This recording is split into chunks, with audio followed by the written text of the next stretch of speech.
2, 3.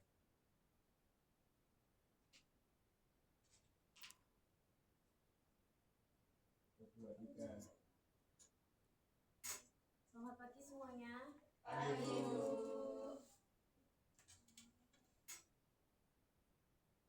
Oke, Ibu buka. Assalamualaikum warahmatullahi wabarakatuh. Waalaikumsalam warahmatullahi wabarakatuh. Sebelum memulai pembelajaran pada hari ini, mari kita berdoa sesuai kepercayaan masing-masing. Berdoa dipersilahkan. Berdoa cukup. Bagaimana kabar kalian hari ini? Baik. Alhamdulillah. Apakah ada yang tidak hadir? Ada. Siapa? Aryo. Kenapa Aryo? Oh, Aryo izin. Ada surat izinnya enggak? Ada. Ini ya? Ya. Oh iya. Sebelum kita ke pembelajaran hari ini, kita bahas materi minggu lalu dulu. Ada yang masih ingat gak minggu lalu kita udah belajar apa? Persamaan kuadrat.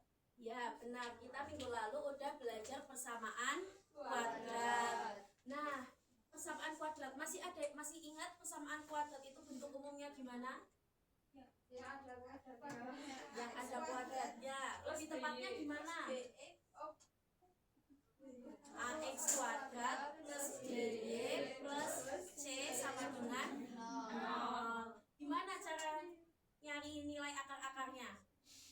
Difaktorkan. Ya, difaktorkan. Terus ABC juga bisa, substitusi juga bisa. Nah, pembelajaran hari ini masih ada kaitannya dengan pembelajaran minggu lalu. Tujuan pembelajaran pada hari ini yang pertama yaitu peserta didik bisa dapat menjelaskan pengertian dan bentuk umum dari bilangan kompleks. Kemudian kalian harus mampu mengidentifikasi bagian real, bagian imajiner dari suatu bilangan kompleks. Dan yang ketiga, mengubah bentuk bilangan kompleks ke kartesius, ke polar, dan ke eksponen. Nah, coba perhatikan gambar di depan. Gambar pertama ini gambar apa? Orang berjalan. Gambar kedua? Jalan. Gambar ketiga? Game. Ada karakter game ya. Nah, misal ibu bilang anak ini yang gambar nomor 1 itu berjalan 5 langkah. Hanya dengan ibu mengatakan anak ini berjalan 5 langkah, apakah kalian dapat mengetahui arah gerak dari anak nomor 1 ini yang ada di gambar 1? Tidak. Jadi kalian diskusikan dengan teman sebelah kalian. Apakah cukup jika satu angka itu untuk menentukan arah? Ibu beri waktu 5 menit untuk mendiskusikannya dengan teman sebelah ya. Nggak punya teman sebelah boleh gabung ke depannya ya Mbak Uyun. Yang 3 orang juga nggak apa-apa. 3 atau 2 orang ya. Apakah cukup? Oke, gimana hasil diskusi kalian? Ada yang bisa menjawab? Apakah cukup hanya satu angka untuk menentukan arah? Tidak cukup. Alasannya kenapa? Kenapa tidak cukup untuk menggambarkan suatu arah?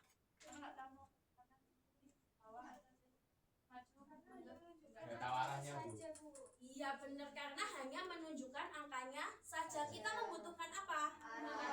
Arah atau suatu posisi. Nah, pada hari ini kita akan belajar terkait ini. Nah, sekarang coba perhatikan persamaan kuadrat di depan. Kemarin kita udah belajar tentang ini kan? Nah, sekarang coba ada yang bisa menentukan nilai dari x kuadrat min 1 sama dengan 0 dan x kuadrat plus 1 sama dengan 0? Ayo, boleh Mbak Ama, silahkan. Di situ aja nggak apa-apa. Untuk x kuadrat kurang 1 sama dengan 0 itu akarnya jadi x sama dengan 1 sama x sama dengan negatif 1. Terus yang kedua untuk x kuadrat plus 1 sama dengan 0 itu x kuadrat sama dengan negatif 1, jadi x nya itu akar dari negatif 1. Ya, benar sekali. Jadi nilai dari x kuadrat min 1 sama dengan 0 itu akar-akarnya itu 1 sama min 1. Kalau x kuadrat plus 1, nilai akar-akarnya x-nya berapa? Akar minus 1. Nah, dari sini kan kita tahu bahwa kalau persamaan pertama itu mainan pesawat, Bu. Covid, Bu. David, Bu, Mana David, pesawatnya? Bu. Nggak boleh. Kita perhatikan dulu di depan. Nggak boleh ya. Nah, persamaan pertama ini kan akar-akarnya itu kan bilangan real kan. Nah, persamaan kedua kita nggak tahu nih karena nilai x-nya itu akar minus 1. Akar berapa nilai akar minus 1 ini? Nah, hal itu akan kita pelajari pada hari ini. Jadi, jika bukan bilangan real, bilangan apakah itu akar minus 1? Nah, itu yang dinamakan dengan unit imajiner atau bilangan imajiner. Bilangan imajiner itu apa? Bilangan yang bernilai akar minus 1. Simbolnya apa ini? I. Ya, benar sekali. Nah, jadi apa itu bilangan kompleks? Kita bisa lihat dari diagram di bawah. Yang pertama itu ada bilangan irasional dan rasional. Bilangan rasional dan irasional itu berada di dalam apa ini? Bilangan real. Nah, setelah bilangan real, bilangan imajiner ini letaknya itu tidak termasuk di dalam bilangan real. Nah, jadi bilangan kompleks ini yang lingkaran besar itu. Jadi bilangan imajiner itu apa berarti kalau di lingkaran besar itu? Bisa mengartikannya gimana? Apa ya perasaan? Anggota apa? Ya, bilangan kompleks. Anggota bilangan kompleks itu terdiri dari apa aja? Bilangan imajiner, bilangan real. Ya, benar sekali. Jadi, bilangan kompleks adalah gabungan dari bilangan real dengan bilangan imajiner. Nah, kemudian bentuk umum bilangan kompleks. Bentuk umum dari bilangan kompleks itu bisa kita tuliskan sebagai Z sama dengan A plus BI. Bagian realnya itu yang mana kalau bentuk umum ini? Kenapa A itu disebut bilangan real? Bagian dari bilangan real. Karena tidak memuat I. Sedangkan yang B disebut apa? Bagian dari imajiner. Kenapa kalian bisa menyebut sebagai bagian dari bilangan imajiner? Karena melengkap dengan I. Iya, jadi dari bentuk umum ini kita bisa tahu mana yang merupakan bagian dari bilangan real dan mana yang merupakan bagian dari bilangan imajiner. Nah, bisa kita tuliskan seperti ini. Nah, kemudian bilangan kompleks itu dapat kita ubah ke beberapa bentuk. Yang pertama itu bentuk kartesius. Kalau tadi itu disebut bentuk kartesius. Nah, yang kedua adalah bentuk polar. Bentuk polar itu persamaannya gimana? Z sama dengan R plus theta plus I sin theta. Kemudian yang ketiga ada bentuk eksponensial. Dengan bentuk umumnya Z sama dengan RE pangkat gila, ngobrolnya nanti ya. Nggak boleh ya, ngobrolnya nanti pas istirahat, oke? Nah, bentuk eksponensial itu dapat kita tuliskan Z sama dengan RE pangkat I theta. Misalkan ibu mau tanya nih, ibu punya bentuk Z sama dengan A plus BI. Kalau kalian mau mengubahnya ke bentuk polar, kita membutuhkan apa? Membutuhkan nilai apa? Nilai R. Selain nilai R ada lagi apa enggak? Nilai nilai theta. Jadi kalau kita mau mengubah ke bentuk polar dan bentuk eksponen, kita harus mengetahui nilai dari R dan nilai dari theta. Nah, sekarang tugas kalian yaitu mengerjakan LKPD terkait mengubah bentuk bilangan kartesius ke bentuk polar dan eksponensial dan menggambarkannya ke bidang kartesius. Ibu bagi menjadi 4 kelompok. Kelompok 1, kelompok 2, Iwan jangan nge-game ya. Kelompok 3 dan kelompok 4. Ibu beri waktu 20 mengilustrasikan kegiatan 1, kegiatan 2, kegiatan 3. Jadi nanti tiap kelompok harus menyampaikan jawabannya di depan. Bu, harus kelompok-kelompokan, Bu. Maksma, ayo. Novi, jangan dikerjain sendiri ya. Bareng-bareng, nggak boleh kerjain sendiri. Ayo. Coba, ada yang mengalami kesulitan tidak? Bu, Mbak Uyun nggak kerja kelompok. Tabel simpostannya lupa. Iya. Coba dilihat lagi tabelnya. Masna nggak paham, Bu. Sambil dihafalin ya, biar mudah kalau ngerjain. Apakah mengalami kesulitan? Coba. Ya benar, kita cari F-nya dulu, baru kita cari tetanya. Ya sudah benar, lanjutkan ya. Apakah mengalami kesulitan? Enggak. Dewi nggak mau kerja Yang ini, kelompok, Bu. Bu. Sudah, Bu. Nomor 1. Nabila nggak ngerjain. Kamu lihat lagi ya bentuk umumnya kayak gimana tadi. Oke, dilanjutkan ya. Nabila nggak ngerjain, Bu. Nabila, kamu jangan ngobrol terus, dikerjain. Saya diem, Bu, dari tadi, Bu. Ya, makanya nggak boleh diam, harus diskusi dong. Tanya, Bu, ini langkahnya, Bu. Ya benar, jadi kita harus nyari nilai R-nya dulu, baru nilai tetanya. Kemudian kita apa kan? Kita substitusi kemana? Ya benar, kita substitusi ke bentuk umumnya. Ya benar, lanjutkan ya. Tadi nggak mau, Bu. Ya.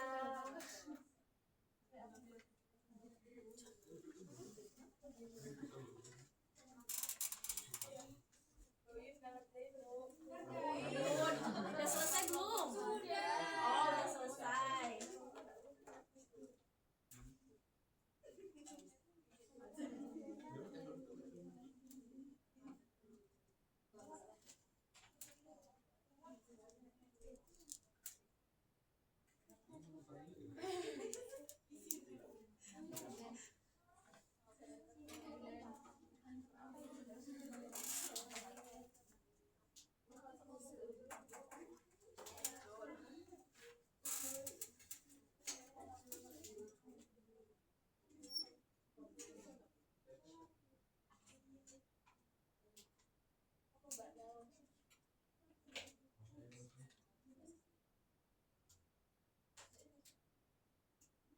Sampai dibantu Mas, sampai.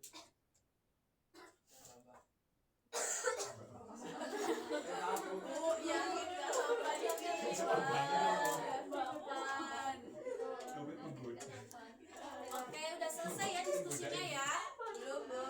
Belum? Udah selesai. Udah ya, waktunya udah habis. Sekarang kita bahas kegiatan 1. Ibu mau minta tolong kelompok 1 buat menyampaikannya. Duduk aja di situ nggak apa-apa. Iya.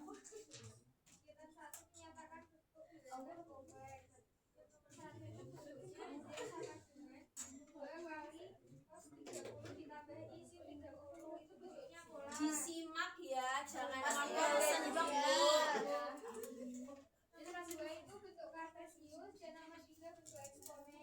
Ya, jadi kita bisa menentukan suatu bentuk itu merupakan bentuk kartesius, bentuk polar, atau bentuk eksponensial itu dengan cara melihat bentuk umumnya di tiap bentuk.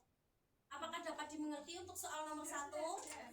Dapat. Oke, kita lanjut ke kegiatan 2. Ayo, kelompok 2. Bisa dituliskan di depan untuk kegiatan 2. Tuliskan, Bu. Iya, dituliskan. Sama dijelaskan ya. Ya, sabta guna bila sabta. Apa tuh aku diem. Berisik banget sih. Tadi itu tutup. Perhatikan depan. Jangan main HP terus ya. Iya, Bu. Mau TikTokan di sekolah nggak boleh ini. Ya, gampang nakal-nakal, Bu. Mbak Dewi, Bu, yang ngajarin, Bu. Tiga. TikTokan. Nanti kalau yang berisik tak suruh keluar nanti. Kasih paham, Mas Bu. Novit, Bu. Novit diam, kamu yang Iya, Bu. Kelihatan tuh, Bu. Itu emang, Bu. Parah itu, Bu.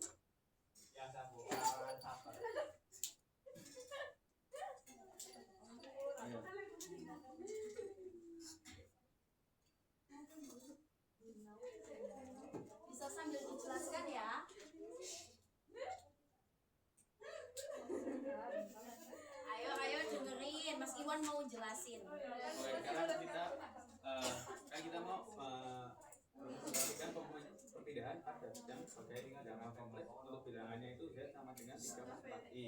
Nah, agar lebih mudah kita ubah ke bentuk ini. Saya cari dulu akar kuadratnya apa R-nya. Dapat Nilai R. ya kita cari Dapat nilai berapa? R, kita dapat 5. Ya, kemudian cara nyari tetanya gimana? Nah, kita cari theta itu dengan rumus Tan rumus theta tan sama- theta sama dengan Y per X. Mana Y-nya itu 4, X-nya itu 3. Berarti kita dapat tan theta itu sama dengan 53 53 itu tetanya ya. Tan berapa Oh, iya. yang bernilai 4/3? Oh iya Bu, maaf. Ya, terus lanjut. Bentuknya gimana? Jadi kita dapat bentuk pola yaitu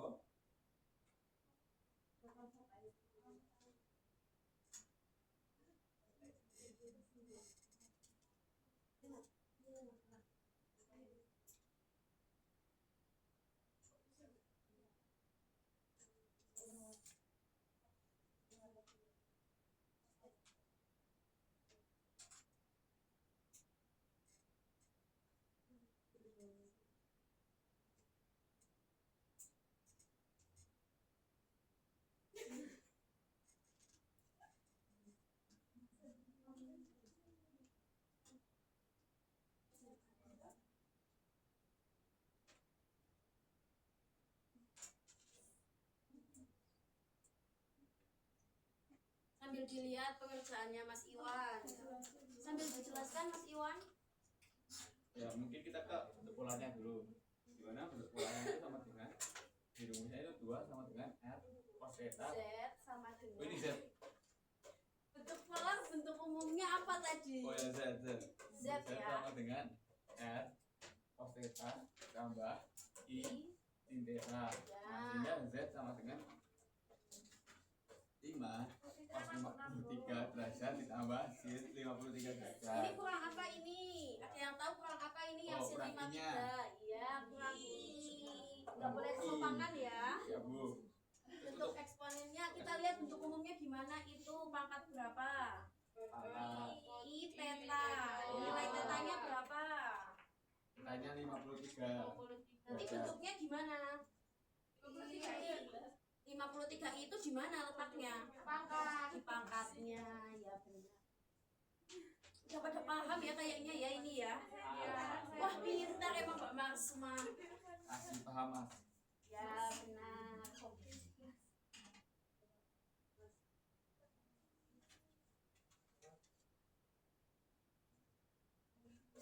Ya boleh kembali ke tempat Pak Iwan. Spidolnya jangan lupa. Oke, jadi kalau kita mau mengubah dari bentuk kartesius ke bentuk polar, yang harus kita lakukan itu kita harus mencari nilai apa dulu? Nilai R sama nilai theta. Kemudian setelah kita dapat nilai R, kita cari apa?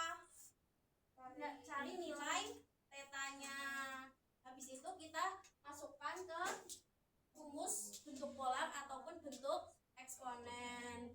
Kemudian untuk soal nomor 3. Soal nomor 3 bisa kalian kerjakan di rumah. Besok kita bahas minggu depan karena sepertinya waktunya sudah tidak cukup. Sebentar lagi istirahat, kalian udah pada lapar kan? Iya. Ya, kita bahas minggu depan untuk soal nomor 3. Saya jajain. Besok ya nunggu saya punya uang yang banyak. Besok saya jajain. Ini awal bulan. Ini udah tengah bulan udah habis buat belanja. Waduh Bu. Oke, kita lanjut ya.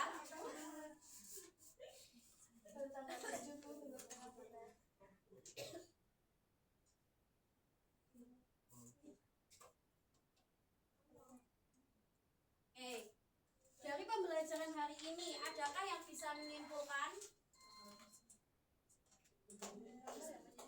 Menyimpulkan Ibu.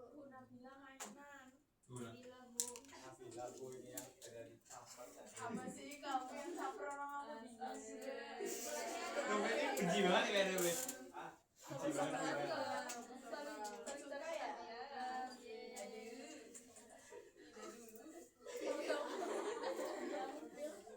Apa keterampilan Aku sudah kacamata. sandal? Dulu nggak pakai bisa David. Ya, Berarti Tandanya langsung sakit hati. Ya sudah, kita simpulkan untuk pembelajaran hari ini.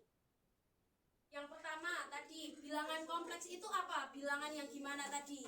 yang terdiri Bilangan dari bilangan real real sama imajiner.